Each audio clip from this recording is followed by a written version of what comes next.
Welcome to The Pluck. This is a show about how we write, record, and play music for plucked string instruments.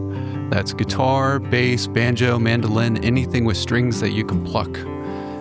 It's designed for serious players like composers, songwriters, producers, and educators who can already make music but want a clearer path for turning these ideas into finished and performable music that feel good under the hands and are good for the stage and the studio. Each of these episodes is a long-form conversation with someone living this life in the real world, so we can borrow their principles and hear their stories behind the records and the scores and build our own shared language for plucked string music. Today on The Pluck, I'm joined by Jason Vieaux, a Grammy-winning classical guitarist described as among the elite of today's classical guitarists, from solo recitals and concertos on some of the world's greatest stages to collaborations that stretch across classical, chamber, and jazz-influenced music. Jason has built a career that's both deeply rooted and wildly curious. He's also a respected educator, helping guitarists around the world refine their sound, technique, and musical voice. So I'm excited to dig into how he writes, records, and plays at this level. So Jason. Hi, Jonathan.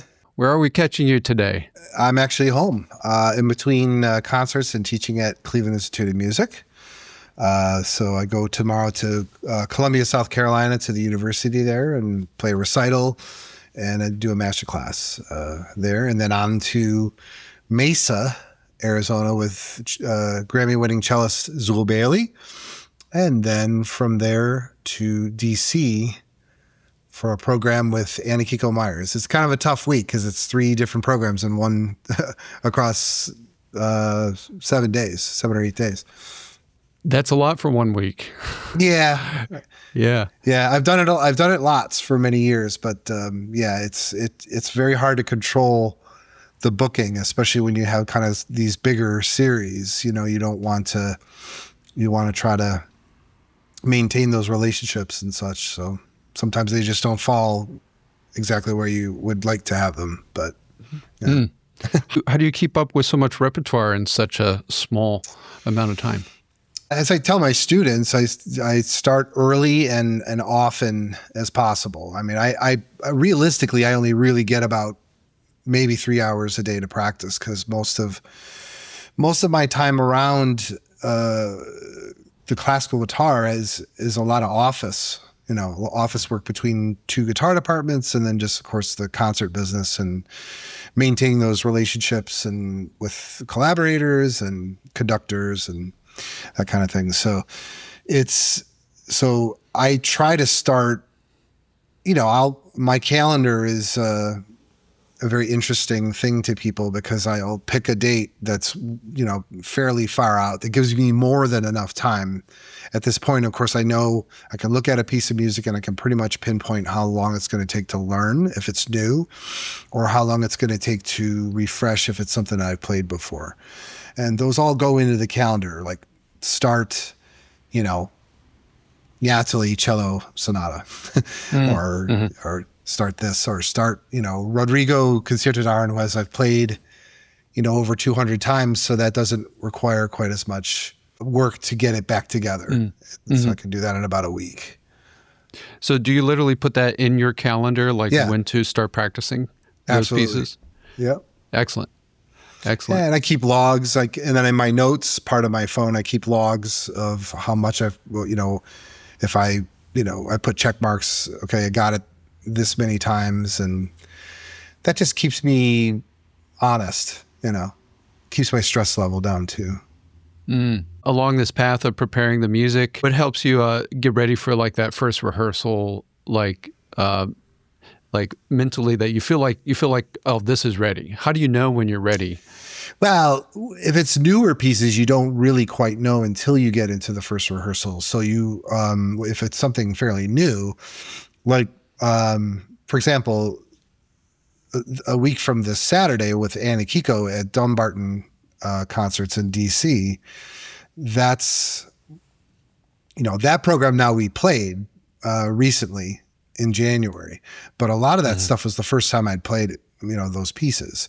So the amount of work leading up to the first concert was a lot more than the next. You just have to maintain it. And really the hardest thing on the program to play, I would say, would be the Handel violin sonata, the continuo part that Andy Poxon arranged for me. Who's a former student of mine and an incredible musician and guitarist. So it's just a matter of kind of staying with it and not leaving it until the last few days before rehearsal. But yeah, first rehearsals are always a little bit like, well, you're kind of feeling your way through.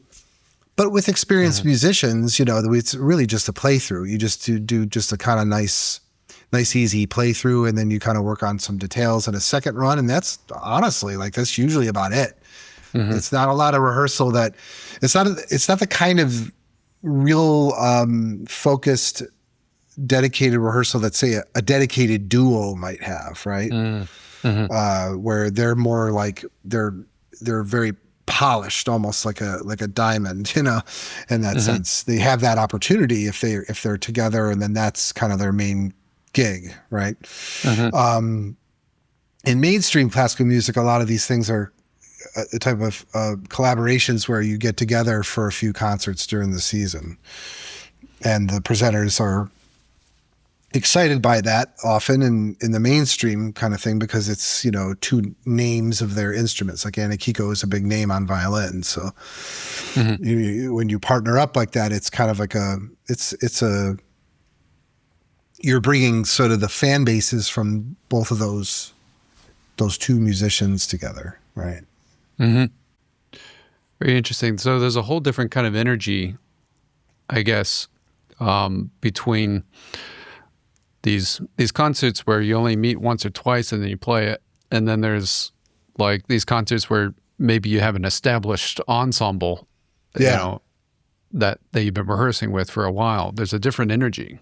Oh yeah. It feels very different once you've gotten the first couple concerts out of the way, like once you've gotten them done. And the first one we did about a month ago it went terrific. So, and then the week before that, I was with Yolanda, and we were doing a couple world premieres on that one, because we're going to slowly. The idea is that we slowly add world premieres until we have enough to make a new album. And the sort of the 12-year follow-up to Together, the Together album. See that once we basically played that record, that was our program for 5, 6, 7 years or something like that. And yeah, it was a very well-oiled machine, of course, after the first year. Is this a normal thing to kind of play a lot of concerts ahead of time and then cut the record, or how does that work? I think in the case of Yolanda, that's the way we did it. It's always it's better. I think, not necessarily. I mean, but usually if you've played the material, you're a lot more comfortable. There's a lot less going back and forth, I think, in the recording process if the performers already know the piece and they've already been playing it. In the case of Anne's record that I did in 2021 called Shining Night, that was something where we had done a couple concerts where we played the Piazzolla History of the Tango. But then Anne and Yolanda both are very focused on programming when it comes to a CD, when it comes to an album, and the track order and what things would go well together, and a theme. There's almost always a kind of a theme running through it, like a narrative, that where the title is a reflection of that and a reflection of the pieces. So a lot of that with Anne, for example, you kind of play them. I think a lot of that record was done for the first time in the recording process, which, was, a little bit kind of, there's definitely an element of the unknown there. And David Frost is producing, and Silas Brown also producing, like two multi-Grammy winning producers and stuff. So it's definitely a different kind of thing. You're discussing a lot of collaborations as a guitarist. as a classical guitarist. Can you talk a little bit more on this experience? Do you find it to be an important element of your career? And how important would it be for other guitarists too? Well, I think as a model for other guitarists, it's good because if you can, I mean, of course, it depends on your ability or capacity to learn lots of repertoire. I mean, I've been basically playing anywhere from 7 to 10 hours of different repertoire for, I don't know, almost 20 years now. And the bulk of that per season, of course, is collaborations because, you know, even concertos, I think the most number of I mean, in a given concert year, I may have played like the 2 Rodrigo and a Vivaldi and maybe like one other one like Villa-Lobos within a season, but that's about it, right? And all those I've played many times. So collaborations really do add. That's the thing you want to tread. One wants to tread carefully because it really does add a lot to your practice, you know. And now as I'm getting into more, I guess more of I'm in my early 50s now, and my kids are growing up, and I like to be with them. You know, I don't want to be practicing 6 hours a day when I'm home. I mean, first of all, it's almost impossible to do that anyway.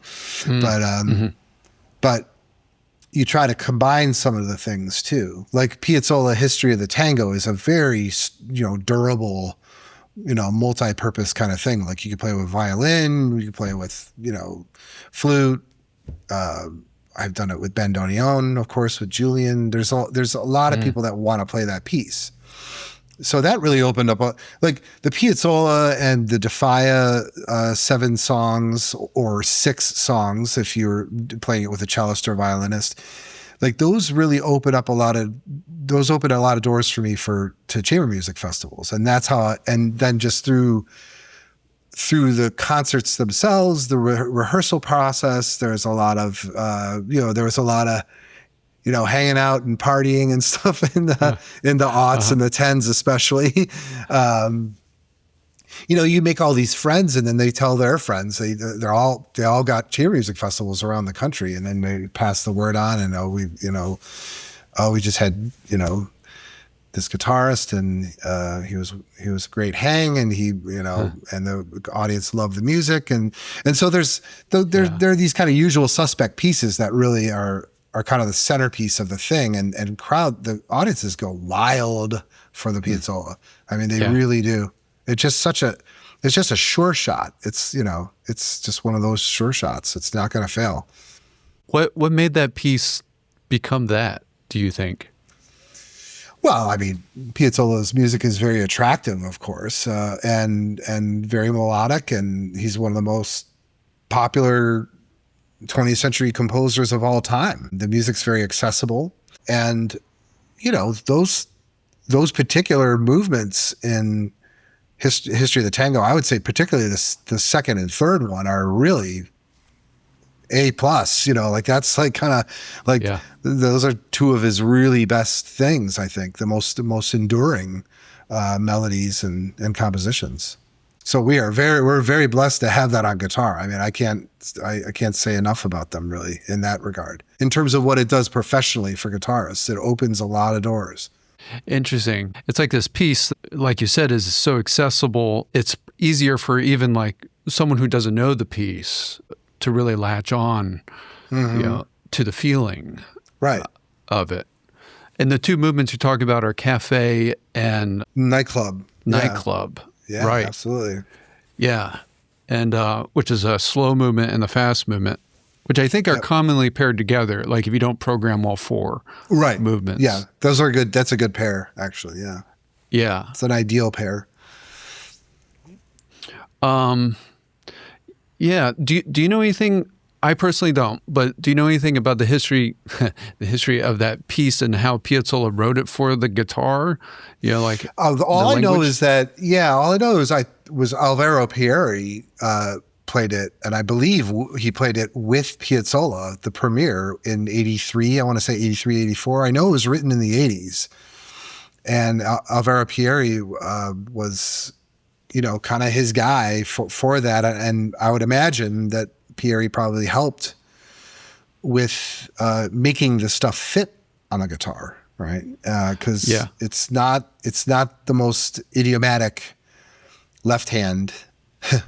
I use a lot of that's probably one of the early pieces when I was in college that I learned how to use my LH4 as a barre.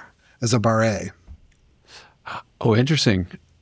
Which I use all the time now. I use it in every situation like that I can now. It just became second nature as a fingering option. That's interesting. Do you recall what part of the piece that you use that as a bar? Oh, it's in the fourth movement for sure. I think I use it in the second movement even. Mm-hmm. If you got that F sharp diminished and you've got the fifth fret top three strings on the fifth fret, I just, and I'd much rather, I would much rather just slap the four on the top three strings and then use the low F sharp and that kind of thing. There's just situations like that. I can't recall it off the top of my head exactly, but there's a lot. I mean, I use it so much now that I can't even count the number of situations where I use it. You came up with like a solution to make it not only playable but also like just musical. Yeah. Too. So it's more legato. So the lines connect. Yeah. And bass is important too. Like for me, the bass and the way it moves in his music is really important. That's that you're basically like the orchestra in that piece. Mm-hmm. Yeah, it's such a beautiful work, and that makes a lot of sense of why it's been so successful. I like to branch from there while we're on the topic of guitarists working with composers. That's a very interesting topic to me.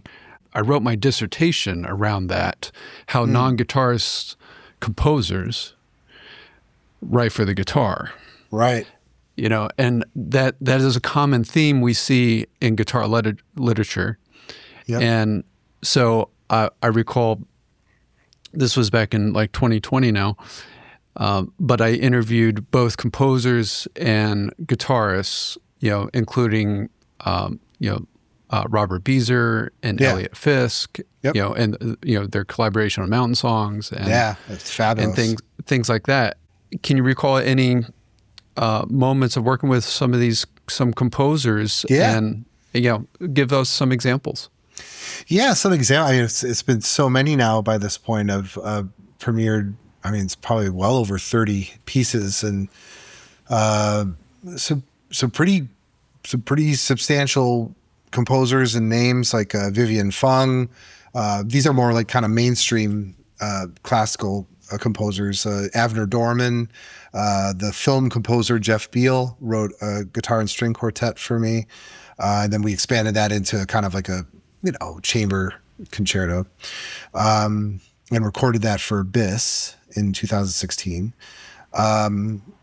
And Leshnoff, Jonathan Leshnoff, and all four of these composers right now, just off the top of my head, none of them play guitar, and so they all had slightly different approaches. I mean, most of the time they're pretty easy. Most of the time a composer really wants the feedback from the guitarist because they don't want it to sound overly difficult for them. They want the music to flow. But sometimes there's a composer like Leshnoff was an example of that. That was a project that I had taken over with Nashville Symphony. He had written a guitar concerto, and Barawaco had already done the live premieres, I believe, but not the premiere recording.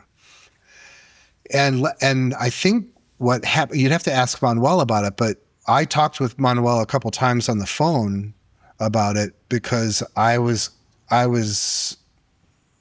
somewhat surprised at how resistant initially Mr.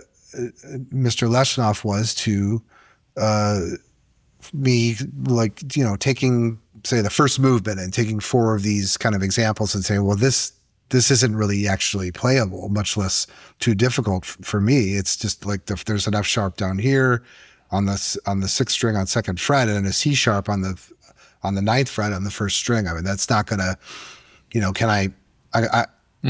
I propose that we flip the bass up an octave. That's like a regular thing that you do in the guitar. Mm-hmm. Well, some of those things he was okay with, but then some of them, it was surprising. He wasn't. And which we kind of had come to an impasse a little bit. And Barueco, when I talked with him, he had come to the same kind of impasse.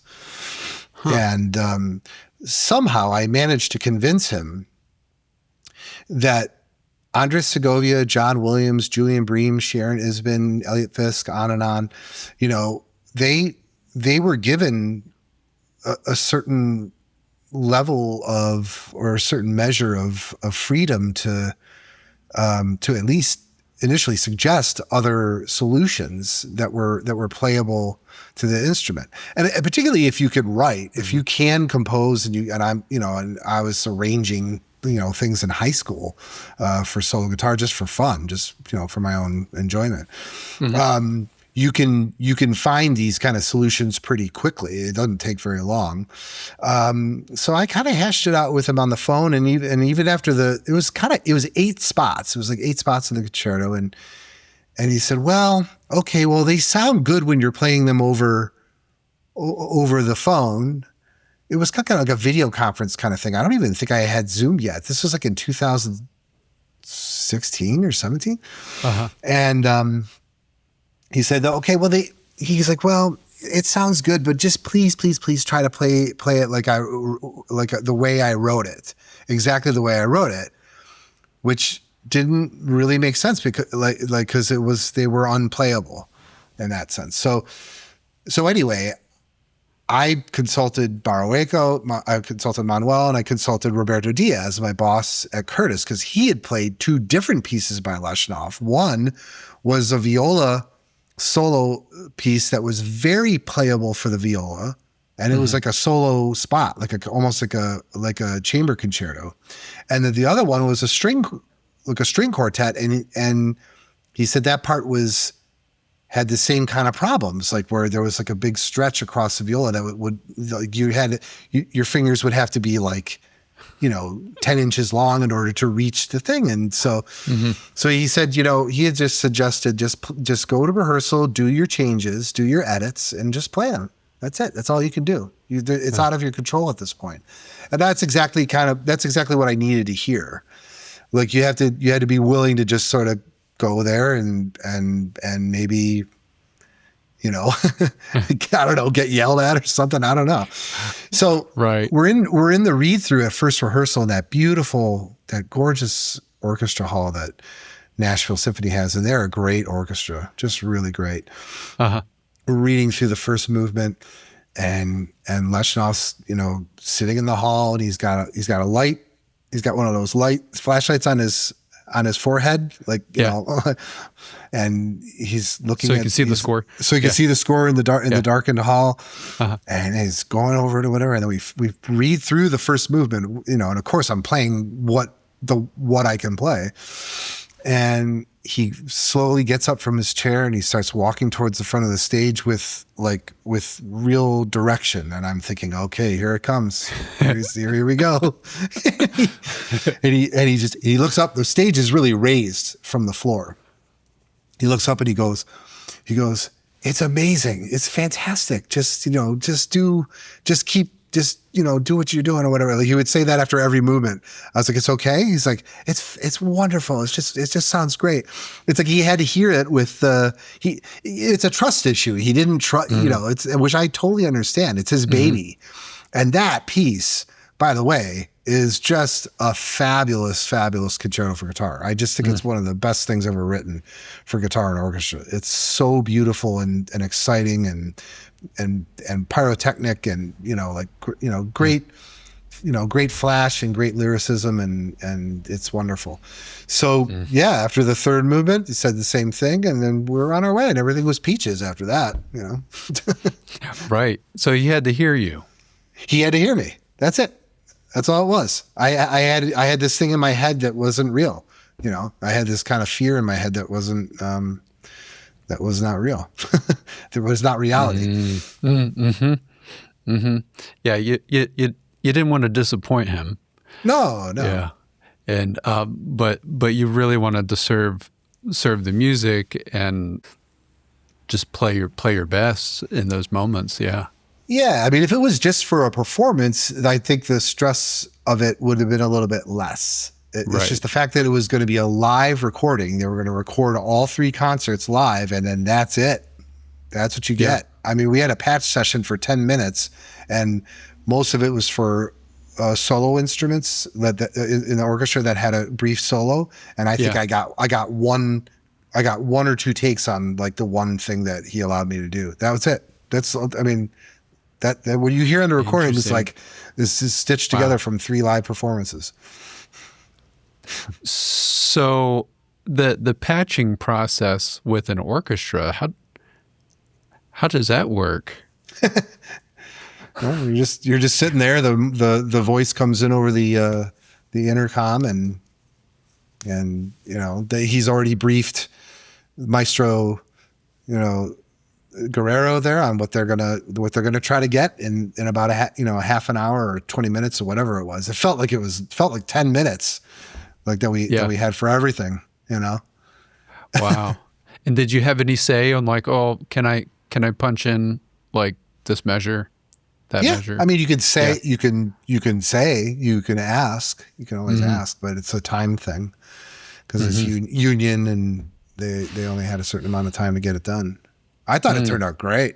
I mean, for a live recording, like that's that's that whole series on Naxos. That's all American composers. Those are all basically like they're edited live, but they're live with an audience there. So is this piece on an album with other works? Is that other works by Leshnov? So he got that's okay. and again, that's probably why he was so invested in it, because you know what I mean, like because that's one in the series. Michael Dougherty, has one, and it's a series on Naxos specifically, around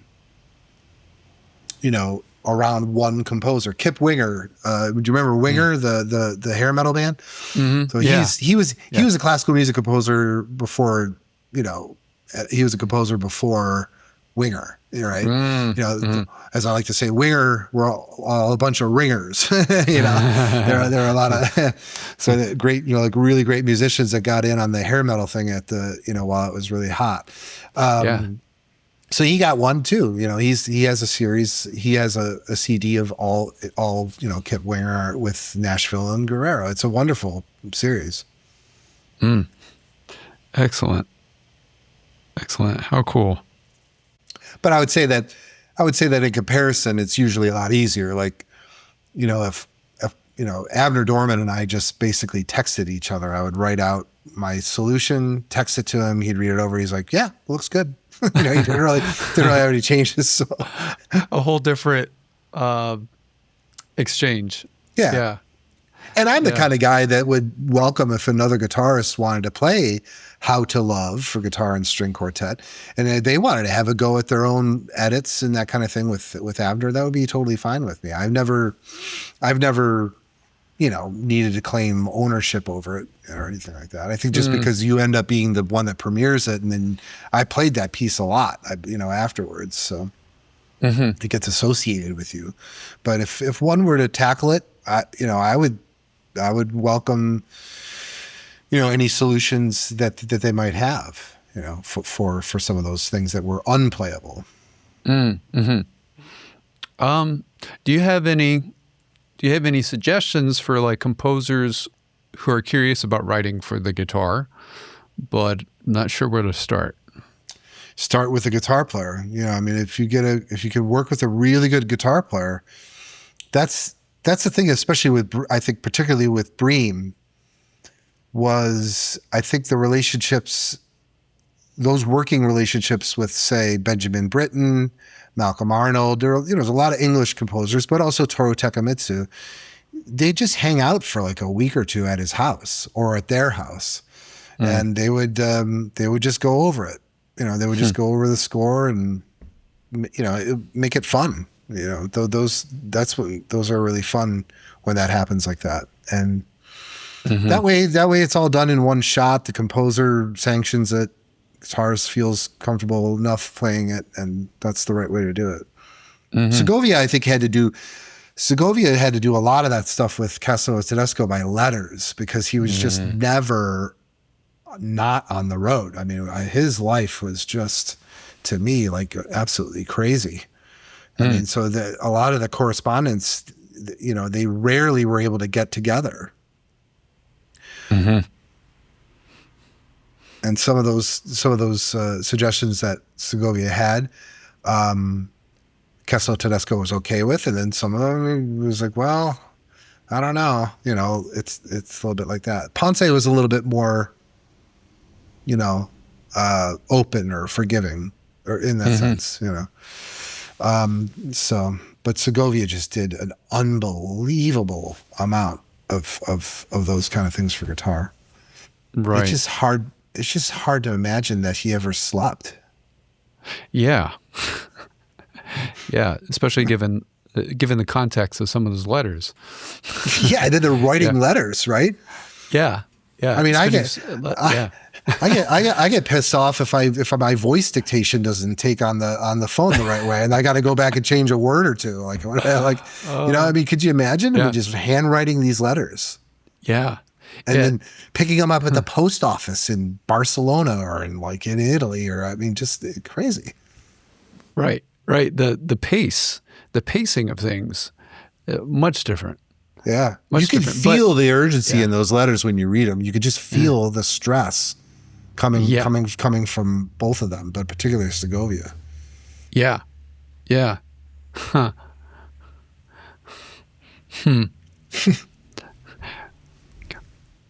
So how is technology today? How is it helping or hurting us with the collaboration? Oh, process? I think it's definitely helping, because it's much more like if you were a composer and we were working on this just like right through this medium that we're using right now, it was very easy and very quick. It saves a lot of time. So. And I would also say, but there's also a different sense of urgency too with, technology, how quickly it is to access, each other, just right. Through stuff like that. And so we have to, there's a little balance there I've been finding too, is just, balancing communications, right. Because everyone can access you so quickly. Right. Right. So how do you manage that balance? Oh, yeah. As an artist, what I call office. Yeah, that's what I call, right. Yeah, I mean, some of my colleagues, a couple of them laughed at me. They sort of giggled when I said, "Oh, got to go to the office." In the late '90s. Oh, the office. Oh, your office. You mean your one bedroom apartment? Yeah. But it was. But if you think about it, it really was the beginnings of an office with my manager as the center, and then guitar presenters were really not comfortable back in those days approaching a manager. So I had an agreement in those early days, late '90s, early 2000s, that if a guitar festival or a guitar series wanted to approach me, to let, sometimes a lot of it is just feeling it out. Like, she had to trust me with the sense that let me talk to them first, let's hear about what they want, or what in terms of repertoire, and then what I can do for that season without getting myself into too much trouble. And then, I got this Ponce record coming out, the sonatas. I'd like to play at least one from that, and and then you hand them over. Then they're more comfortable to finish off the contract and talk about money with the manager. And that was kind of like a regular thing, because I always wanted to have one foot firmly planted in the guitar scene, right, and to continue to build that, but also through the collaborations and through orchestras. You get solo recitals. I get I've gotten lots and lots and lots of solo recitals on mainstream, what I'm calling mainstream classical series for sure. But to really build the relationships in that end of the business, it's really collaborations and concertos. Like orchestra is a different world. It's an entirely different world from chamber musicians. You know, Right. they're like a different universe from each other. Yeah. Yeah, that makes sense. So the office thing becomes very, very important. You start to figure out like, oh wow, this stuff takes a lot of time, you know? Yeah, because you have to use that time to bridge, to be a bridge for these opportunities. That's right. And to be available. I mean, like you don't have to be Yeah. on call like a doctor or anything, but you got to be available. You know? Right. Because they're putting a brochure together. They're putting a season together, and they want to do one that's focused on guitar. And some of them just want all Spanish and Latin American, or some want, well, we like these newer things that you do too. We would love to hear the Vivian Fung. We've got a violinist, right? Or something like that, you know? So with this office idea, do you have office hours as a musician? I've tried to do that.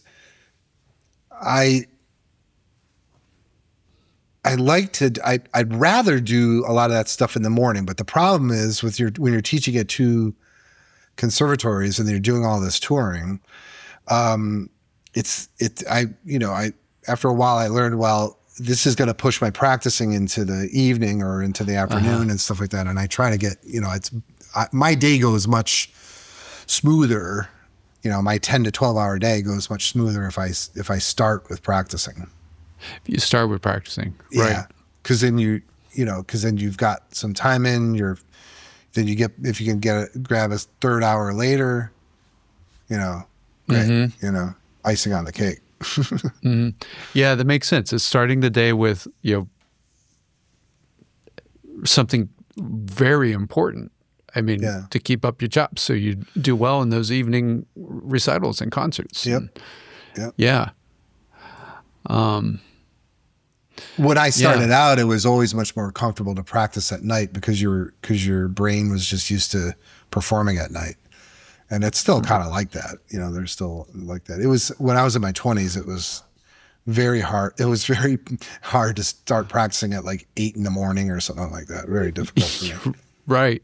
Because I never did it in high school. I never practiced before 3 p.m. in high school, or whatever grades.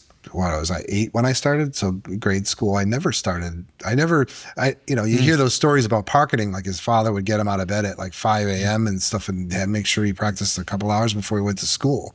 We never, my parents never did that. Yeah, right. So you started when you were 8 years old? Wow. Yeah. Wow. And either 1 week after my 8th birthday or 1 week before. It was in July. Okay. So you were around what, 3rd grade? Yeah, I guess so. Yeah. Sounds about right. 3rd grade. Somewhere around there. And did you start on classical guitar? Yeah. I started with a founding member of the Buffalo Guitar Quartet where I grew up. Jeremy Sparks was the primary arranger for the quartet, and he mainly played kind of the parts that John Dearman, I guess, might play in Los Angeles Guitar Quartet, like kind of more of the lower voice bass parts and that kind of thing. Because he was busy with arranging. I mean, like a lot of the bulk of their recitals were his arrangements in those days. So I got a great chamber music training from him because we played duos a lot in lessons. We played a lot of duos. We went through those. I remember like a big anthology for me was that Node Renaissance anthology. Oh, yes. Yeah. And I learned everything in that book, and all the duos. I would just play with my teacher in lessons. So I got a nice early chamber music training there as well. How to listen outside of what I was playing, how to listen outside of myself. Yeah, there's an element about that that's I think really advantageous for a young player to not just like kind of be so focused on your own thing, but to share it with your teacher, to play with your teacher. Yeah. Right. I call it antenna. I call it chamber music antenna for my students. So he's like, yeah, you're in, so, some of them are quite good at it, naturally. But then some are, they're kind of in soloist mode, and I can tell they're not listening to their partner, and, or they don't know the score, or they don't know their partner's part, which is super, super important. Yeah. Yeah. So you're not like a soloist on the side, but you're weaving in your part with theirs. Yeah. Yeah. Yeah, you're the accompanist in most of those situations. I mean, the vast majority of them. Right. You're accompanying them, not the other way around. So those earlier lessons really taught you a lot about collaboration. And so no wonder you are where you are now from those initial experiences. Yeah, because then when I got into college, I just started collaborating not only with classical pieces, standard repertoire, but also, like two doors down next door in the dorm, my freshman year was a composer, Paul Osterfield, and he asked if I'd be playing, I'd be practicing 3 or 4 hours a day once I got to college. And practicing sometimes in my dorm room, and the word got around, like people wanted to collaborate with me. 2 doors down the other way was Evan Price, and he taught me how to read chord symbols. He taught me how to read a lead sheet. And then we ended up starting a little band together with the percussionist Damian Bassman, and we had a little jazz trio. We made a demo. My roommate was Alan Bice, who's recorded all my albums, and we won a Grammy together, and he won 2 Grammys with Ataka Quartet, the string quartet. And so he's rolling, but we were freshmen in the dorm. So we had this whole little kind of cabal going right there. We had a producer. He made a demo cassette for us, and then, like I said, then on the other side of our dorm room, Paul Osterfield was like, I'd like to write something for you. So I'd like the combination to be, I think it was oboe, viola, and guitar. And so I would just say yes to all those things. There was a tuba player, and he wanted to do all blues at the end of his recital, all blues by Miles Davis. He's like, nice. So can you play guitar on that? And you could take a solo over the changes, right? Stuff like that. I jumped at the chance to do that kind of stuff back then. And this was all undergrad, college? All undergrad. Yep. Yeah. I don't know how many of those things I did. Wow. Yeah. And what college was that? Cleveland Institute of Music, where I teach. CIM. Yep. That's my alma mater. And who was your teacher then? John Holmquist. Oh, Holmquist. Winner of the Toronto competition, 1978. Yeah. May he rest in peace. Yes. We all know his recordings really well. Yeah. They're great. Yeah. They're just great. That's where I learned, that's where I really got my sound production, or, what we guitarists like to call tone. But I call it, I think sound production is a little bit more, puts a finer point on it. Because you could teach anyone to get a good tone, right? Like we value a nice round tone, but you can teach anybody to do that. It doesn't take that much to, it's like one 10-minute lesson.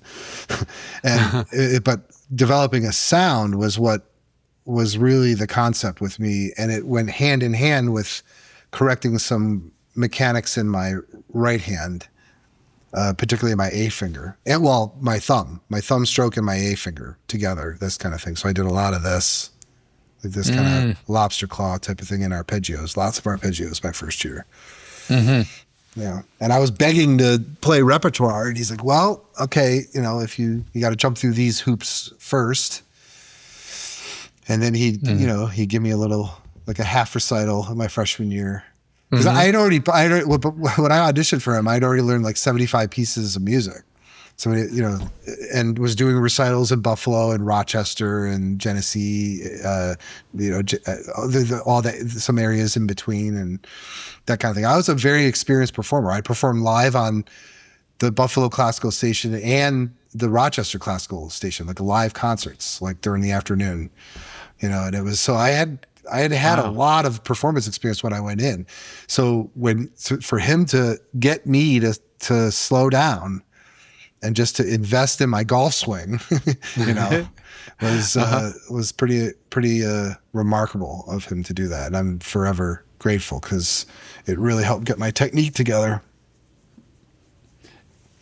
Did he call it tone or sound production?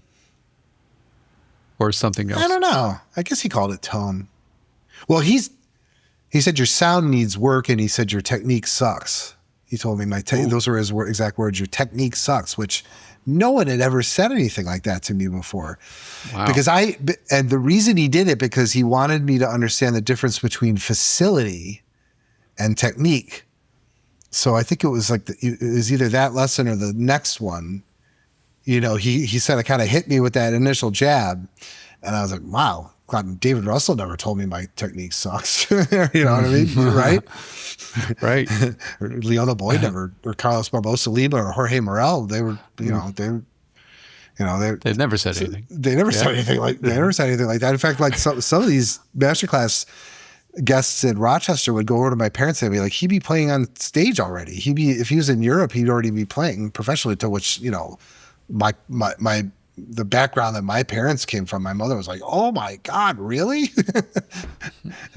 So for him to say my technique sucked was sort of like, wow. But then it dawned on me again that what he meant was my mechanics. I had faulty mechanics, and I was playing really, really fast and really, really well in spite of these faulty mechanics. But then I needed to correct my thumb mechanic and my A to really achieve a new level of playing, and he was exactly right. Mm-hmm. Was it how deep did he go with that? Was it kind of like he told you the general thing and then like you had to figure it out, or was he like, no he would give me he would give me the Segreras method. Is the Segreras method, which had a lot of these kind of etudes where a lot of bass and treble melodies together with accompaniment in between, and so my thumb and my ring finger had to look a certain way, right? They had to sort of, the contact point had to be exact, and I had to practice that, and Giuliani arpeggios too, which I think are just indispensable to the guitarist's development. All 120. Why not? Why not? I mean, you don't have to do all 120, but I mean, but it's not going to hurt you. Right. Wasn't John really big with like Regandi etudes? Yeah. That was, because he and David Starobin were starting to play those. That was around my junior year or sophomore year. And so he was really deep into those kind of things. And of course I wanted to learn one of them. And I ended up learning a set of 3 for my GFA tour when I won the GFA my junior year. So, and I think Regandi 8 was in my final program in that GFA competition. And that was on the album, the Naxos album, right? Yeah. No. The Regandi? Well, No, I had made my own self-produced album with Alan Bice, the aforementioned Alan Bice, and another producer engineer, Jim Bonney, who's one of my guitarist colleagues studying with John. So we made that record together, and there was a wonderful benefactor back at home in Buffalo that financed it. There's two that chipped in on making it. It cost $3,000 to make a CD back then and press I think it was 500 copies, something like that. And I sold those $3,000. Yeah. Okay. Yeah. Huh. Yeah, we did it in Buffalo at this record plant pressing thing. Alan would send the DAT. It was on a digital audio tape back then. Right. That was before it went direct to digital on a hard drive. And I sold that record on the GFA tour. That was a first. No one had their own record to sell on a GFA tour.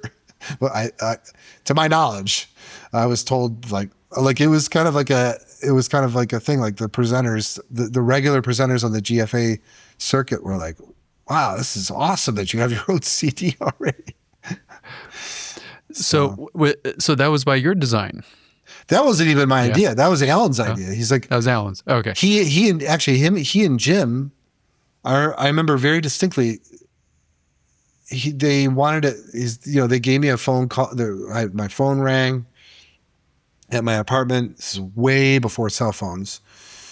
And he's like, Jay, Jim and I were thinking we'll get together. We'll come over to your place. We'll come over to your apartment and want to talk. We want to sort of propose something for you. We were all juniors. We're all juniors in college. Uh-huh. And they sat down on the couch and it was like a real proper meeting. And he said, we think you should make a CD and have it ready to go before you embark on this tour. Because the word had gotten around and everything that it was going to be a year long. It was 53 concerts. I had to take a year off of school in order to do it, Uh-huh. So, yeah, it was a great idea. Yeah, that album, I'll say inspired my, I would say, yeah, it was in high school. It inspired me a lot in high school, learning the classical guitar. I studied with Dr. Stephen Robinson. Oh yeah, in high school and Steve for undergrad ever, yeah. And that was one of the first, I would say, big pieces I got, like in high school, which was the Marilyn. The Marilyn. You're referring to the first Naxos CD, the Sweet Del Recuerdo. Okay, yes. So this is different. That was my second album, technically. We made a self-produced album, and I think that probably helped in getting the invitation from Naxos. But the Naxos one you're referring to, of mostly Latin American music, is the one that most people think of as my first album. Oh, okay. Yeah, gotcha. Yeah, I remember the CD and in Dr. Robinson's room at Stetson. He had a big CD player and speakers and whatnot, and you put the CD on, and and that was like one of my first wow moments of hearing a record, like a classical guitar record in high school, right? And really being so inspired by really. I mean, all of your playing, but definitely the sound production. Yeah, Norbert and Bonnie, man, they're just amazing. Yeah, yeah, and then just learning that piece, that Sweet Del Recuerdo was, and I still play it to this day because it just, I don't know. There's something about that piece. It's also an accessible one too. Oh, I think. Oh, there's definitely something about that piece. I mean, I'm playing it again. I'll play it for a few years and then I put it away for a few years and then I bring it back or whatever. It just kills every time. I always put it at the end of the program. Mm-hmm. I always put it as the last piece because the Joropo is such a great finale. Yes. Not only to the suite, it really finishes off the suite very well. The pacing and the timing of all the events that happen in that suite is just excellent. And then to have it at the end of the program, it's like if they're not ready for an encore after that, I don't know what's gonna do it. Do you know much about the history of that piece, like how it came to be? I'm sort of an indirect part of that history because while I was on my GFA tour with my little self-produced CD that I had, which was basically it was my GFA program. Danza Brasileira, Second Lute Suite, Ponce Sonatina Meridional, 3 Regandi Etudes, and I'm trying to think of one other thing. Well, I think that's all of them. So I was on the GFA tour and I was staying with Richard Long. right, in Tampa. I was playing at some college, I think, there in the Tampa area. And so my host was Richard and Mary, his wife Mary. And that's when I, really got to know them, stayed with them for a few days. And I think I had a long stay there because I was sort of stuck, right? Like there was a 3 or 4 day kind of period, and Richard said to the GFA, "Well, yeah, we'll put him up, or whatever. We'll take him around Tampa and feed him and that kind of thing," which was really nice. But what he also did was he would put a big stack of music in front of me every day. And he'd go, "Now try this guitar, and now try this guitar, and try this guitar." He had like 50 guitars in his house. And a lot of them were given to him by Pepe Romero. He's really good friends with Pepe. So I played this guitar, and then I'd read this piece, and then he was already by that point, it was well into the publishing of his publishing company, Tuscany. So he shows me this draft of the Merlin. And he goes and he says, you play Latin American music, so well. I mean, he felt like, you so well. I think you should really look at this. I'm about to publish it, but only the composer plays the piece currently. Like nobody knew about the piece at the time. And that was one of the more fortuitous happenings for me, I would say, in my career, was that piece. Because then the next year, then I got off the GFA tour, went back to school to finish my bachelor's degree, and I programmed it at my senior recital, and Naxos came calling that same year. And wow, and I just did a mostly Latin American program around that suite. So incredible, yeah. It's amazing to think about the serendipity of all that. Really, actually, even just talking about it right now. It sounds like a catalyst of some type. Yeah. Yeah. Mm-hmm. And Merlin, I mean, he just he emailed me a few months ago again, saying, wanted to thank me because now we're doing a version. I'm doing a version with Annie Kiko 2 weekends from now, or like the weekend after this one, a version for violin and guitar. So she just loves the solo piece. She just loves it. And she's like, "Oh, I want to ask Merlin if he would do a violin and guitar version." And we premiered that. That was the world premiere like a month ago in Florida. Is there a recording of that yet? I don't know if they recorded the concert. There's probably a recording of the concert, of the concert performance of it, but we have not recorded it as of yet. Yeah, that feels like it could be something very similar to like Piazzolla. Yeah. Like this, like melodic instrument, rhythm instrument, pair them together. Yeah. Then you can have so many almost permutations of that. Yeah, that's exactly what he did. And again, the audience went crazy at the end. I mean, they just thought they had never heard. Most of that audience had never heard that piece before. Never heard Jose's music. So. Yes. Oh, very good. Very good. That is so cool. Can you think of anything that would be valuable for the community to know? Well, I just think one thing I feel like I have to keep saying and mentioning to young players is the importance of sight reading every day. I think that's the number one stumbling block with classical guitarists, and it's understandable because our instrument is not the easiest thing to sight read polyphonic music on, right? Because we have more than one fingering choice. If you have like the open E, then there's an E on the 5th fret of the 2nd string and the 9th fret of the 3rd string and harmonics and like, so there's too many choices, right? It's not like a piano where, that middle C is only at middle C, only that one key. So guitar is a little guitar is hard to sight read on. And so really the way you get better at it is by just doing it like every day. And what I didn't realize in my 20s, why it was my early 20s, was the reason I was such a quick learner of pieces was because I was sight reading without realizing that I was sight reading all the time.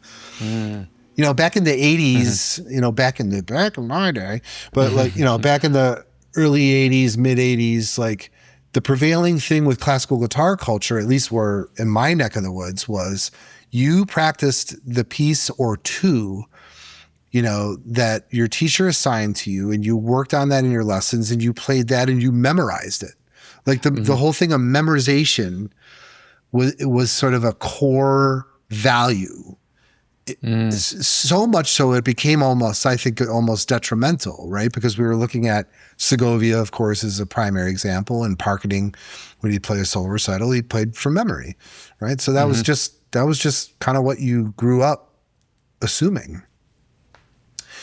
So, but when my teacher would bring, when I learned Capriccio Árabe, for example, he brought that over in an anthology of Spanish music. Well, I would practice Capriccio Árabe for my lesson, but it was almost like I was in my bedroom, like, you know, kind of looking over my shoulder, and I'd just be turning the thing and reading the next thing. And I was just curious about what the other music sounded like. A lot of the time thinking that I was doing something naughty, right? Because I wasn't practicing the piece that I was supposed to be practicing that week for my lesson. Well, that turned out to be a really good thing to do, because then I eventually read everything by Soar and any kind of anthology that he brought over with a piece in it, I would read the whole thing.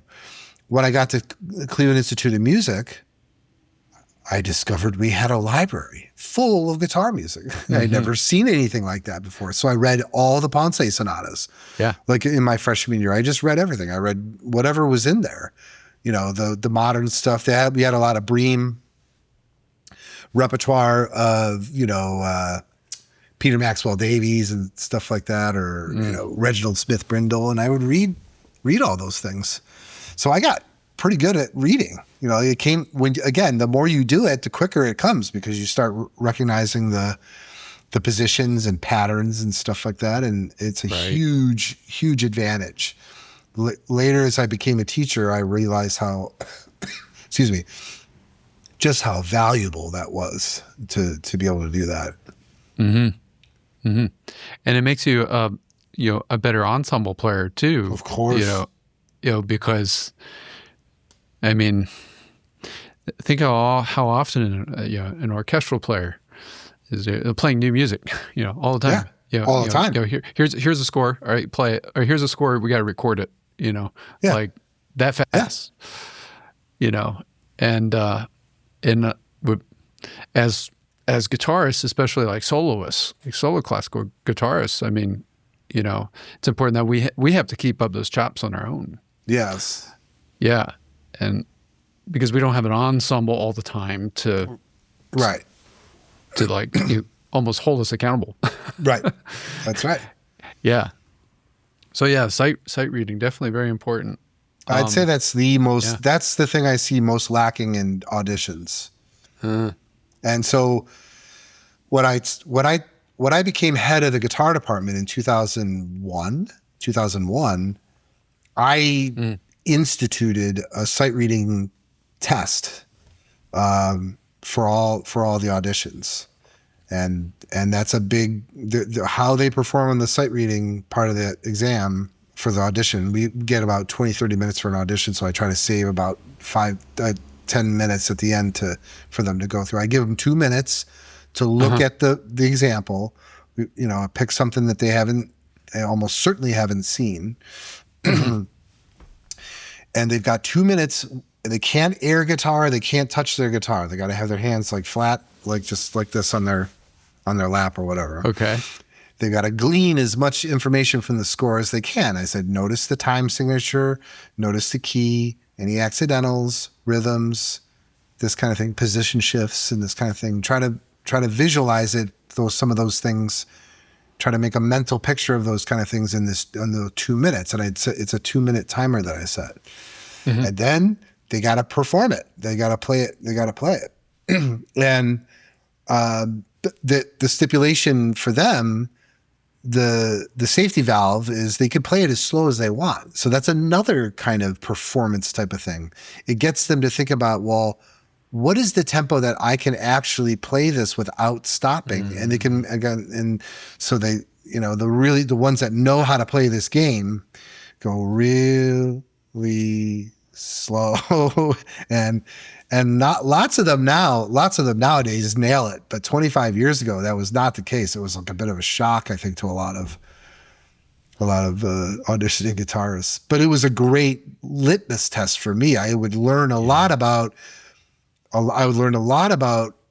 how quickly they were going to be able to learn a movement or a piece of music. Because that lag time, if they can't read, if they like, you could tell how good a reader is just in that a few minutes, and you could basically project how long it's going to take to them to learn a 5-minute piece.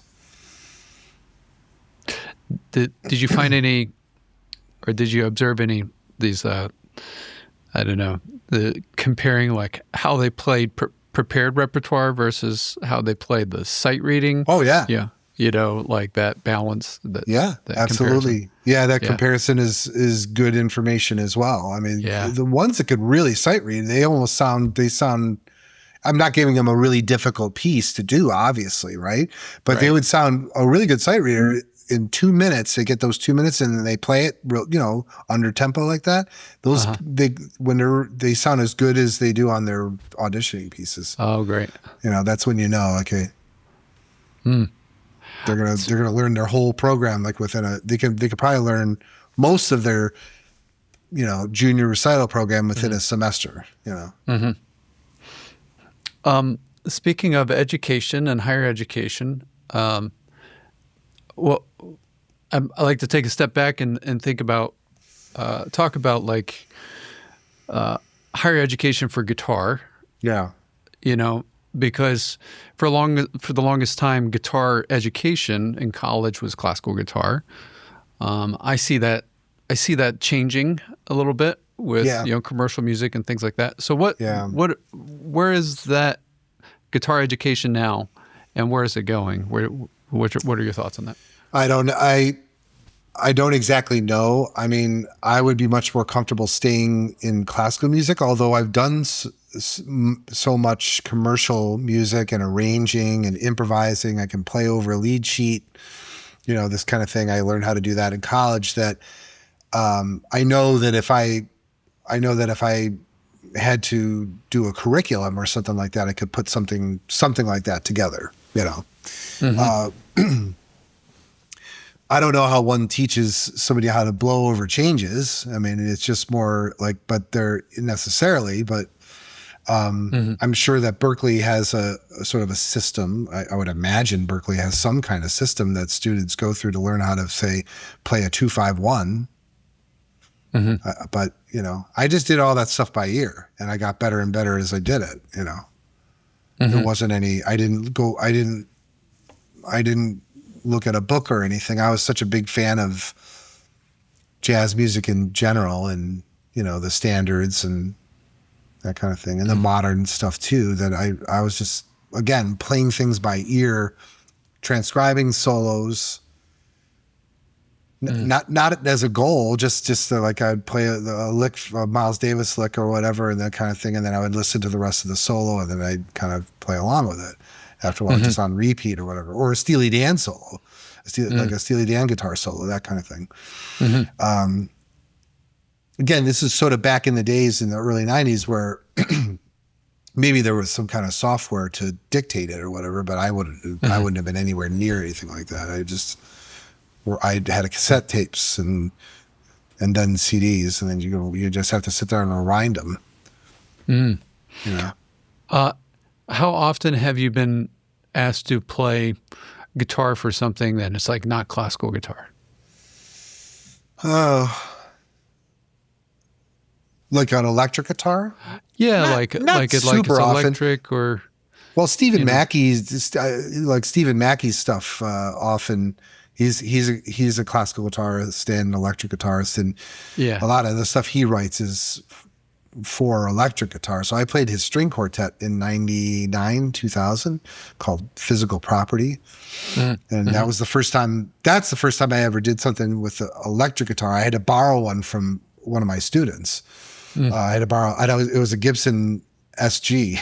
I remember it was just kind of fun. Oh, interesting. And then I had to get a pedal. I had to get it required a wah pedal and a volume pedal and a distortion pedal. And so that was kind of like the most difficult part was like, okay, I got to hit this pedal at this time on this note. But it was a good experience. I've been curious about like how important it could be for like, guitarists like going into education, how do you know, like you just want to stay on like the classical like guitar path, right? And how do you know if you want to like be broader, How do you know if you want to be broader is if you're really curious about it, I was just very curious about that, for a long time. And I was curious, especially about arranging. It was just fun for me. Like I said, it was just fun for me to do a pop song arrangement on guitar or a jazz standard on guitar. That's how the Metheny album in 2005 came out. Those are all just by ear. I didn't have any lead sheets or anything. I did all by ear. That's why there's a couple melodic mistakes in them, because I heard something actually wrong. I would hear the melody ending on a certain note when there was actually one more melody note that I should have heard, right? But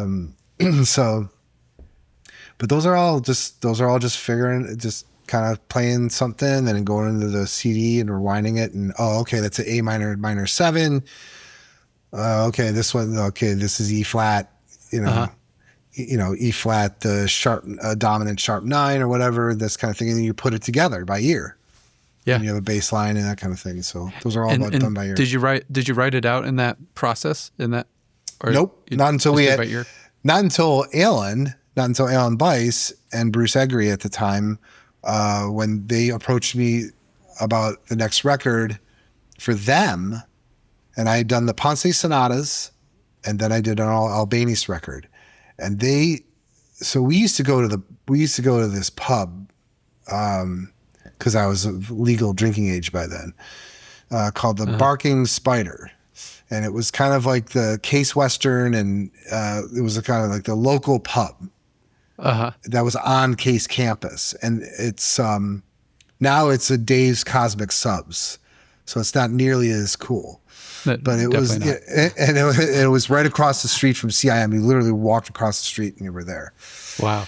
Okay. So we would have a lot of meetings. We would just hang out. Actually, we were just buds. We'd go to Indians, now called the Guardians games together, and all the time. And I had disposable income. Started to have a little bit of disposable income then, and we were at the Barking Spider probably like 2 times a week, and other pubs, and just talking about the future and kicking around ideas. And one of those nights, it was like, Bruce was like, I've been hearing that you're doing these Pat Metheny arrangements, like you're playing them as like an encore in your recitals, and why don't we do a Pat Metheny record, like all Pat Metheny? I was like, all Pat Metheny? Wow, okay.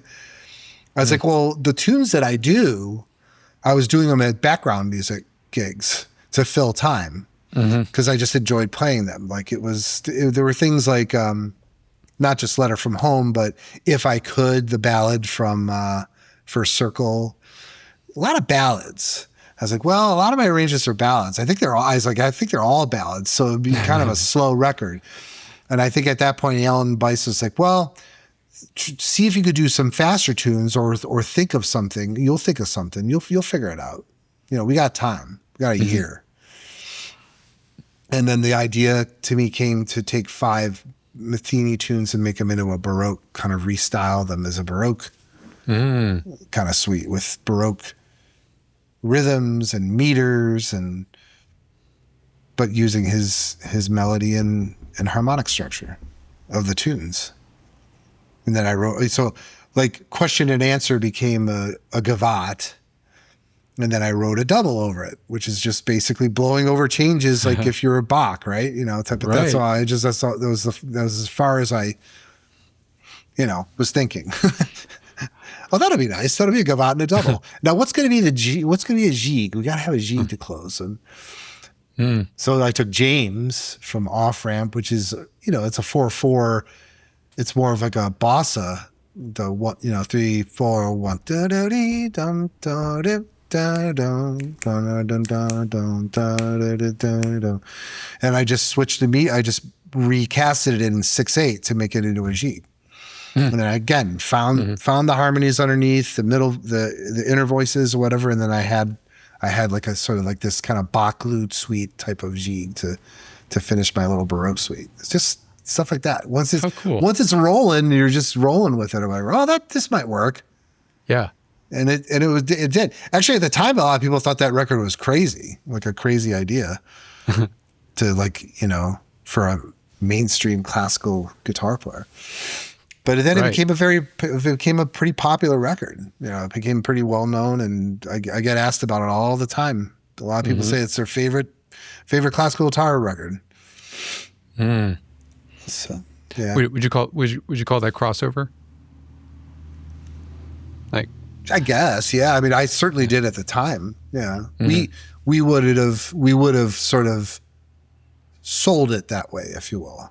The record label would have, kind of sold it at that. How did they pinpoint the genre? What they decide on? Did they call it? I think they just filed. That was still filed under this. They still filed it under classical. Classical, yeah. Yeah. But it got played on jazz radio stations too. So it's like, Right. Did you work with Metheny at all with any of those? Nope. That's how I ended up meeting him. That's how we ended up becoming friends. It's like he heard the record because because there's a lot of jazz musicians that were kind of into it and that were big fans of Metheny. And then I don't know exactly how he heard it, but later on we were playing. No. That's not how it was. I hadn't made the record yet. I wanted to make the record and I wanted to get his blessing. We were playing on the same series in Richmond, University of Richmond. He was bringing his trio at the time. This is like 2003 or 4. And I was playing a concert on that series with Shanghai String Quartet. It was kind of like a mini residency. So, I remember the presenter, her name is Kathy Panoff. She took us to dinner. She took me and the Shanghai Quartet out to dinner. It's sort of a normal thing to do there after a concert. And she was talking about we were asking her about her job. So what's it like being a presenter? And like, do you have to go to all these conferences, these booking conferences? Like you go to APAP? And she's like, oh yeah, I go to APAP in New York every year and the Midwest one in Chicago and yada, yada, yada. And she says, I have to speak, lately I'm having to speak at a lot of these things because our concert series is really big. Like they were doing like 50 concerts a year for a classical series at University of Richmond. It was, pretty hefty.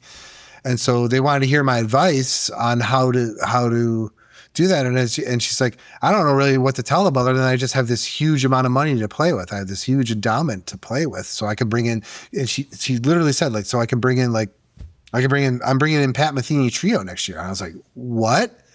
You're bringing in Pat Metheny Trio next year on the series that we just played on? She's like, yeah.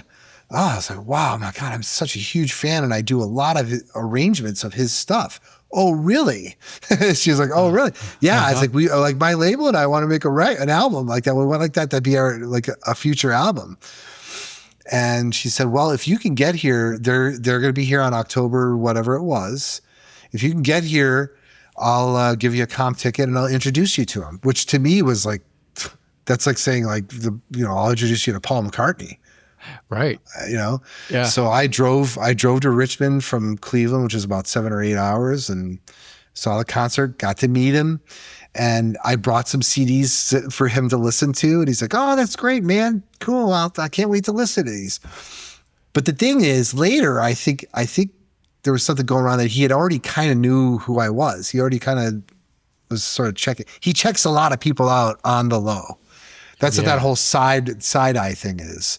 His trios now are all like, these are people that he's been checking out for a long time. He'll go kind of like incognito to a jazz club or something like that and sit in the back. Right.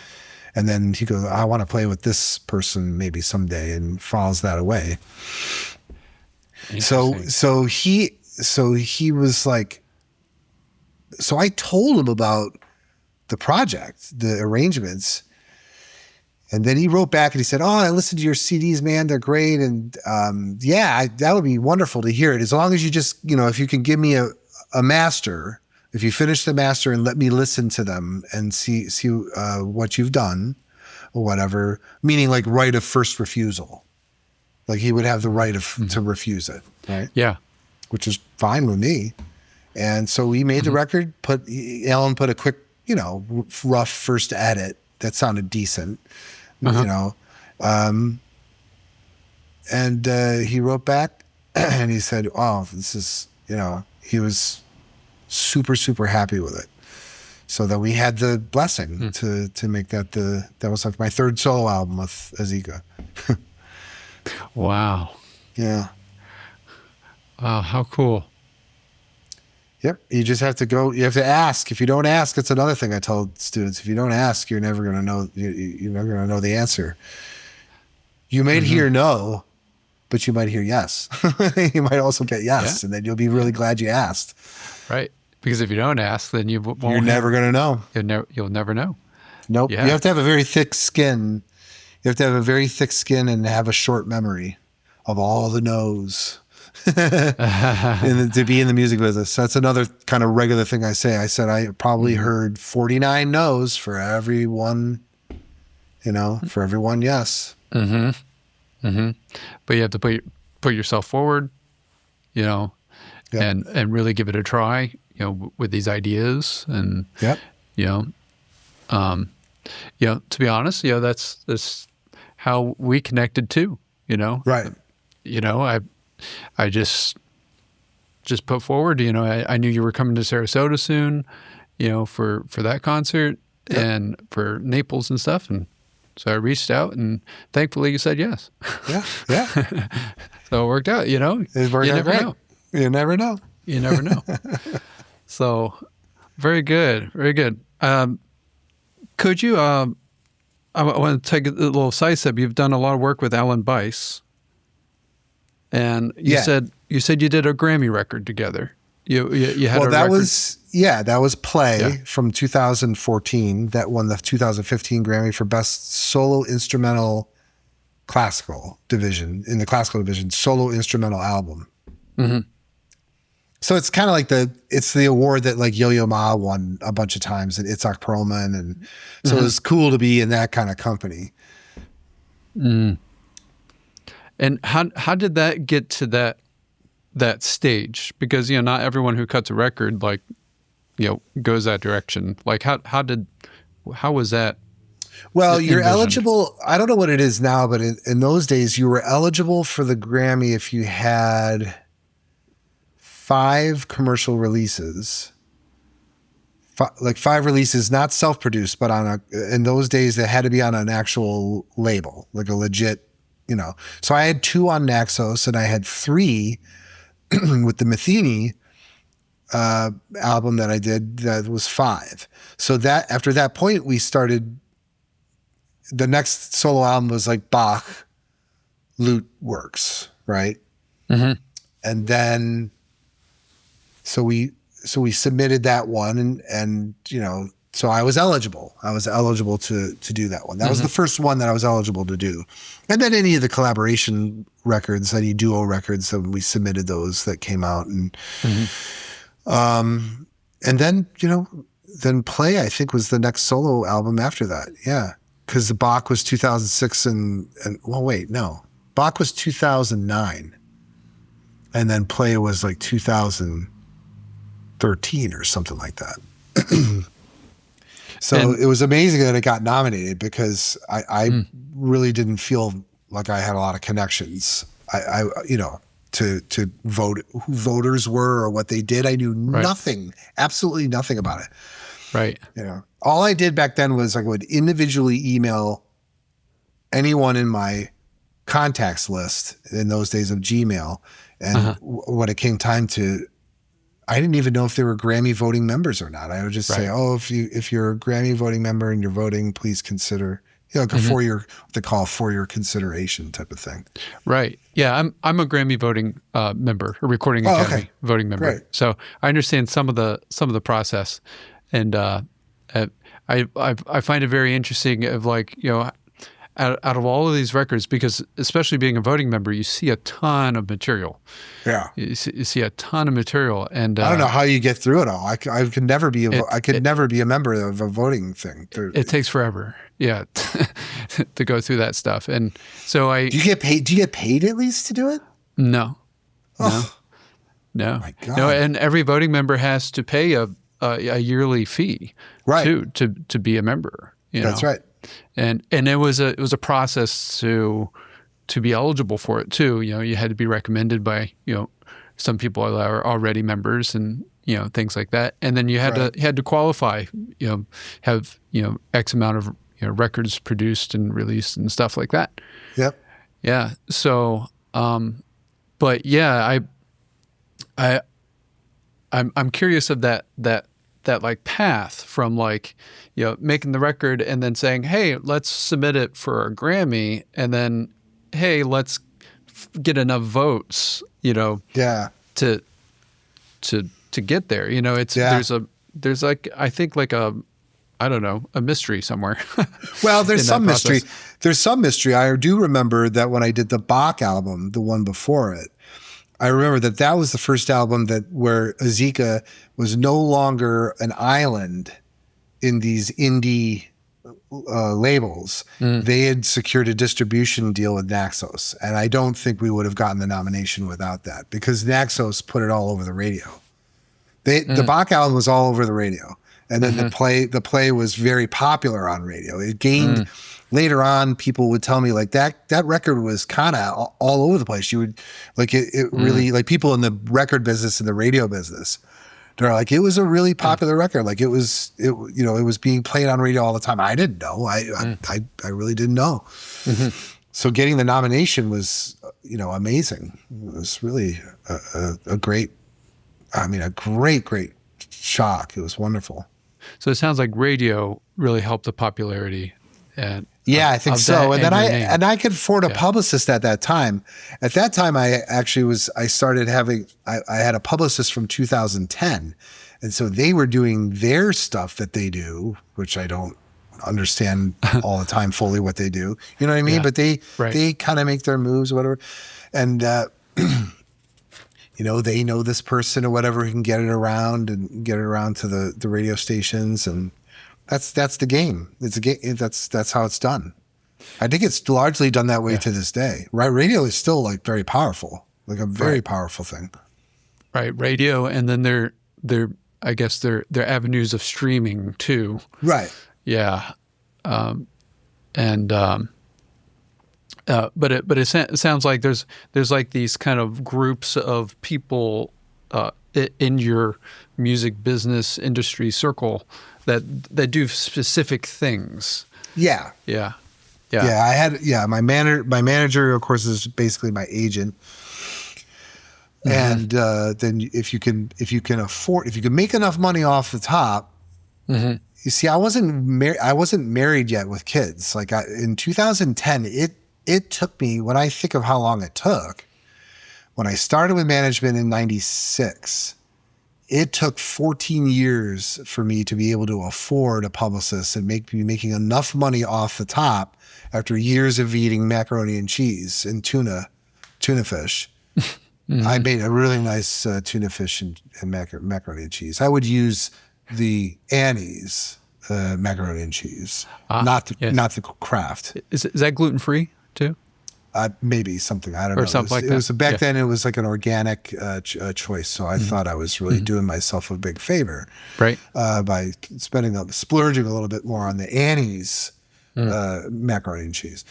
So, and So yeah, I'd kind of saved up enough or whatever, was making enough off the top to actually afford a publicist for like 25 grand a year. Cause that's what they cost. Cost Wow. 2,000, anywhere from 2,000 to 3,000 a month. And the really high powered ones cost as much as 4,000 a month. So it was, so then I had, okay. So by the time that got nominated, I had 4 years of PR, right? Oh, that was, no. And I had PR before then with Melina Berry. Sorry. I could only afford, that's why I couldn't afford a full-time. 2010 was when I could afford Christina Jensen full-time. Before that, I could only do either project basis or half the year with the previous publicist because they were quite expensive. But with that PR, they both did great work. They got me in print articles and magazines and stuff, like print magazines and that kind of thing.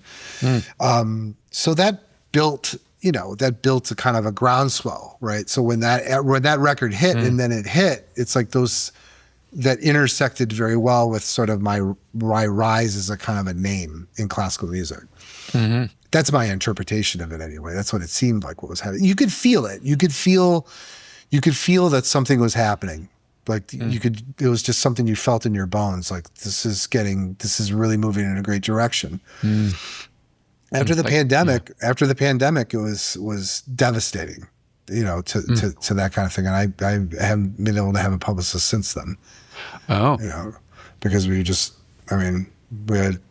circle of wagons for a few years, so, right? Because I had 2 kids. I decided to get married based on this. I wanted to get married. I always wanted to find a really good person to settle down with.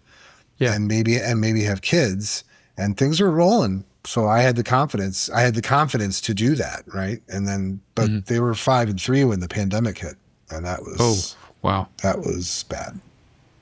So you got young kids, and then, this career that everyone's careers were like shaken. They're shut off. Just done. Yeah. Off. I've never been so scared in my life. You have these 2 kids or whatever, it was crazy. Thankfully, there enough virtuals came around and we pieced it together, and I had a little bit of an emergency fund that we blew through like in, a few months, whatever. It was, thank God I had the Curtis job. Curtis was done remotely through Zoom. That's when I first started using Zoom, was through Curtis. And then Cleveland Institute of Music, thank God, was on site, and they did a terrific job during the pandemic. I really have to credit our current president with that, and that staff. They retrofit the entire school with plexiglass things everywhere. I mean, it looked crazy. Yeah. But as long as you wore a mask and you checked in, you had to do a check-in process if you were sick or something like that. And I think one person got COVID that whole time, that whole transition period. Wow. Yeah, they did a great job on that CIM. So we had that, but my wife went back to work. I was basically like kind of like the mom for for a year and a half. Take care of the kids. Yeah. Which is great. Which is great when you weren't stressed out about, money and stuff like that. But it was great. We had a lot of fun. And that's the thing. Gabriel was 5. He hadn't really seen me all that much. So we bonded a lot more during that time. Like we really got a lot closer during that time. Because I had come home when he was 3, and I'd come home and he'd be kind of going like, hey, he had this kind of look on his face like, where have you been? Where have you been? Yeah, right. Judgmental at 3. Yeah. Yeah. You give me a little silent treatment there once in a while. Yeah, right. So yeah. Yeah. So every time I complain now about it, all I got to do is think about that, like 2020 and 2021. Like, because it's hard. It gets harder as you get older to get on planes and actually what I wasn't prepared for when Gabriel was born was how much I was going to miss him and my wife. That I thought I was going to basically compartmentalize everything like I did everything else. And that was a shock. that was a bit of a surprise for me. So, yeah. Mm-hmm. A blessing in disguise. Yes. Yeah. And so we're 6 years from that. Yeah. How are things changing? Robust. It was a bit of an adjustment to get back. Like this year feels like 2016, 2017, 18. Like the immediately after the Grammy, like we just had tons of work. A lot of. That's when people started asking me to collaborate. Yeah. Yeah. Then they want to win a Grammy too, right? Uh-huh. That's kind of the game. Is like, oh, you collaborate with a Grammy-winning artist, and then you'll get more visibility and you'll have a better chance.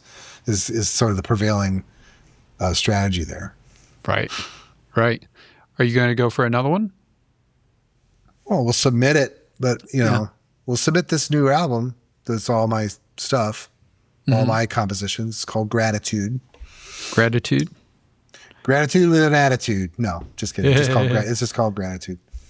And so that's coming out in March and April. It's all my compositions. A lot of it is stuff I wrote. A lot of it is the stuff I wrote over the pandemic when I, initially I didn't feel like practicing for concerts that weren't there. I was going to practice Bach or whatever I was such a trained animal by then. Everything I practiced was for something in the immediate future. Like a week from now, and then I put that down, and then a week from now, and then put that one, and then play that, and then put that down. Now a week from now is this, or 2 weeks from now is that. Mm-hmm. So I was so used to that after 15 years of doing that I used the time to stay connected to my guitar, to my playing through just by writing, and that's what this record is. Mm-hmm. What are so the album's called Gratitude? What are some of the titles of your compositions? That's one. That's kind of one I sort of wrote. I kind of think in honor of my mother in 2019. Premiered that at the Cleveland International Classical Guitar Festival. On my solo recital there. Mm-hmm. Some of the titles, Tidal Pools is something that I'm playing. I'll be playing that in Florida coming up. Okay. And then Home was a tremolo piece that I thought, I should write it. Like, I want to write an open tuning tremolo piece. Like, not like that hasn't been done before, obviously. Like, Barrios Sueño on La Floresta, of course. But I want to write something that had a little bit more of like an Americana kind of Midwestern vibe. And that's I think the sound of a lot of the tunes on this album are that. They come from that kind of place.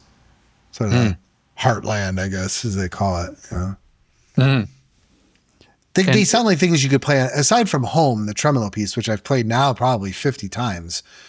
A lot of the other things sound like something you could play on a steel string guitar, and it would sound like perfect. It would sound great. Interesting. Mm-hmm. Interesting. Have you tried it on a steel string? Yeah, if there's one around. Oh, my daughter's got a steel string. She's got a little bitty steel string that she takes her lessons on. Like a little parlor size. Yeah, they sound good on it. Some of these tunes sound really great on it. So is this your first original, like full original record? Yeah. Oh yeah, for sure. Yeah. And very cool. Very cool. And you wrote you wrote a lot of them around the pandemic? Is that? Yeah, I'd say most of them. Most of them were written within that first year. Mm-hmm. Home certainly was. Tidal Pools, which I'm playing in the same recital, that's a more recent one. I wrote that last year. To finish off the album. See, again, I thought I was going to make I thought the next record was going to be half of my stuff that I wrote over the pandemic and half of my arrangements, like What a Wonderful World or this Rush tune, Limelight, that I did for something. I did it, as a one-off for something. And things like that. Live to Tell, I've done it just for my own enjoyment. Live to Tell by Madonna, that's a great song. Sounds great on guitar. Stuff like that. I thought half of it would be that, and then I get there, we make half of the album, we record all my stuff, and then Alan at the end of that session he says, why don't we come back and instead of doing arrangements, if you wrote like 15, 20 more minutes of new stuff, why don't we make this just all, JV compositions? and Yeah. then the arrangements record will be its own thing. So there you go. That's what it is. Nice. I'm really excited to hear that. So you said it's March or April coming up soon. Should be out in March. I would say by the end of next month. Into March. Okay. That's awesome. That's awesome. And you said you're playing one of these on your concerts coming up? Two of them. Two of them. Yeah, 2 5-minute pieces. Home's about 5 minutes, and title pools is about 5 minutes. One on each half. Uh-huh. And then Metheny's, the piece that Pat Metheny wrote for me in 2021, right? Four Paths of Light is on it, on this program. This is my regular program this year and next year probably too. Okay. Suite del Recuerdo by Merlin, Prelude Fugue and Allegro by Bach, and I start with Danza Brasilera, in honor of one of my big mentors, Jorge Morel, and Barrios Waltz in G major, and I think that's about it. Yeah.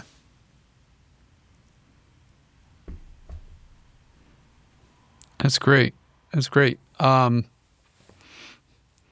So speaking of those concerts, I'm looking at your schedule here. You got the 21st coming up Saturday. Now this podcast will probably be released after that, this episode. But you got a USC coming up, and then that's this weekend. Yeah.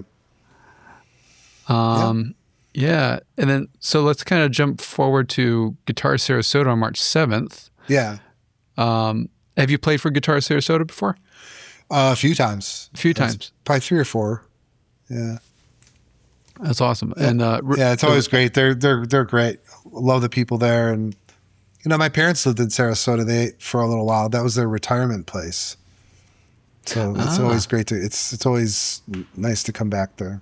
And I played there. I played in Sarasota for other series too. There's a chamber music series I played on probably about 3 or 4 times. That's run by some Italian folks from Italy. They come over to Sarasota and they put this chamber music thing on. So I've played the Boccherini and the Castle Tedesco on that series. So yeah, Sarasota's been terrific. I used to visit my parents there all the time anyway. I'd be playing in Dallas or something, and I'd just fly over. Back in the early 2000s. That's great. Yeah, I'm actually right here in Sarasota right now. So nice. So yeah, this is where I live, and so that's awesome. That's awesome to hear. I love it there. I'm really looking forward to hopefully just spending a little bit of time kind of going to my going to the stomping grounds if they're still there. But I love the marina. Is Marina Jack still there? Oh yeah, Marina Jack. Awesome. They have that tiki bar also that's around there. That's a really cool place. And then there was all kinds of places we used to go to on Siesta Key. My mother always used to like to go to Siesta Key. And then along that I forgot what it's called, Midnight Pass. Midnight Pass. You go to Midnight Pass, and then there was this street where Siesta Key Oyster Bar,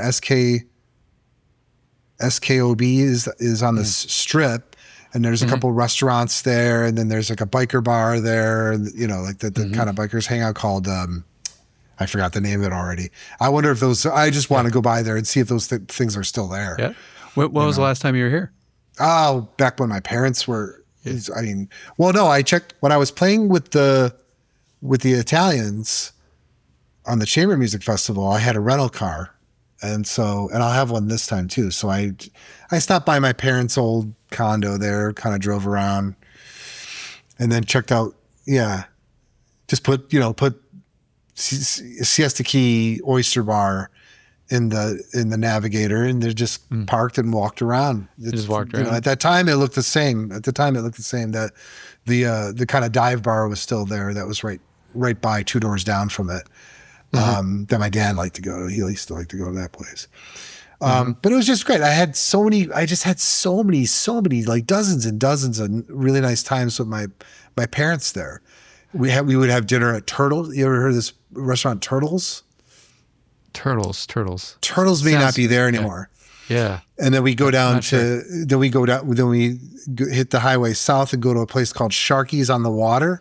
And that's in Venice, I think. That's in Venice. So yeah, there were all these places that they, like to go. And so I'd visit as often as I can. I brought Gabriel down there when he was a baby. He was like an infant. Evangeline in 2000, she was born in 2016. She went down there, brought both of them down there with my wife. And yeah, I just had so many memories, It's incredible. They seem like not that long ago, but that was a long time ago. Yeah. It was the early 2000s until about 2015, I want to say. They were there. 2015, yeah. It's almost 10 years ago. Yeah. Yeah. Yeah. Wow. And so that's March 7th for Guitar Sarasota, March 7th at 7:30 p.m. And that's a solo recital at Riverview Performing Arts Center in Sarasota. So I'll attach some info about, some tickets there. I'll just, put your website here. And then the day after, March 8th in Florida, you're playing at Trinity by the Cove Episcopal Church. In Naples. In Naples. Yeah. In Naples, Florida. And is that the same program? Yep. Same program. Yeah, same program. Very nice. Very nice. Yeah, I'm trying to get back to that old school thing. Like, this is the program. If you want it, book it. If you don't book it. Is that how it usually works? Like when you're like working this out, do you say like, this is my program? Is this okay? Now more recent years I do that because of all the collaborations. I can't be switching on and off to different solo programs now. It's impossible. With kids, it's impossible. Right. So. Right. Yeah. Do you ever have venues that say like, hey, can you play that one piece? Not anymore. Not anymore. No, I don't. No, they're pretty cool with whatever. Yeah. Like if they have a piece on there like, well, he played that last time, and if that's a deal breaker, then it's a deal breaker. What could you do? Yeah. Very good. Very good. Well, I think that was a really, really great time today. Yeah. Thank you. We covered a lot. We covered a lot of stuff. We did. And I have to start hitting the road to CIM. I got to get over the east side like in a few minutes. Yeah. You got to beat the traffic there or be part of it. Yeah. So, excellent. Well, thank you so much, Jason. This was an awesome time.